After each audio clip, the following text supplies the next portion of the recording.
तो बंधुगण मुंडर झाड़ तुंडे मारी चाषीटे भल फसल पर परिश्रम करुच्ची सेपटे उभय राज्य और केन्द्र सरकार चाषी विभिन्न योजना कार्यकारी करुँच चाषी आउ एक खुशी खबर मिली। विगत 10 वर्ष मध्य चाषी को एभली लाभ केवे भी मिल नथिला। विशेषकर हलदी चाषी को यह खबर खुशी करदेव। देशर विभिन्न प्रांत में हलदी चाष विशेषकर तेलंगानार निजामाबाद जिला हलदी फसल पर प्रसिद्ध।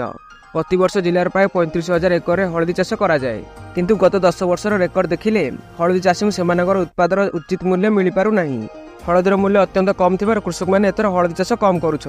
तेज गत सप्ताह हलदीर मूल्य जो भाव में वृद्धि घटी ता चाषी आशा को बढ़ाई देछि। तो बंधुगण पूर्व क्विंटाल पिछा हलदी 3,000 ରୁ 6,000 टंका बिक्री होता बेले एथर यह क्विंटाल पिछा 10,000 टंका पहुंचला।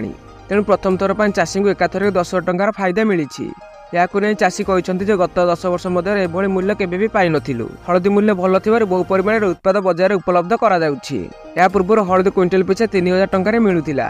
एबे क्विंटाल पिछा 13,000 टंका मिलुथिबार चाषी आउरी खुशी जाहिर करिसंती। जदि हलदी सीजन आरंभ एभली मूल्य मिलुछि तेबे आशा करा जाउछि जे भविष्य में यार मूल्य आउरी वृद्धि पाइबो। किंतु जदि सहायता मूल्य 15,000 करा जाए तेबे चाषी पई आउरी लाभदायक होई पारंता। तो बंधुगण चाषी मैंने कहते हलदी चाष अधिक मात्रा कीटनाशक आवश्यकता रही। वर्तमान हलदी फसल मूल्य भल मिली किंतु अमल यह पर्याप्त नुहे बोली कृषक मैंने कहते। अमल पर हलदी को सफा करा जाए, यापर सिजाई सुखाई पॉलिश कर बाजार में उपलब्ध करा जाए। एसबू एक बहुत बड़ प्रक्रिया। यार मूल्य अधिक रहा आवश्यक। एथिपाई कृषक मैंने कहते हलदी पर सरकार सहायता राशि को 15,000 टंका वृद्धि करंतु।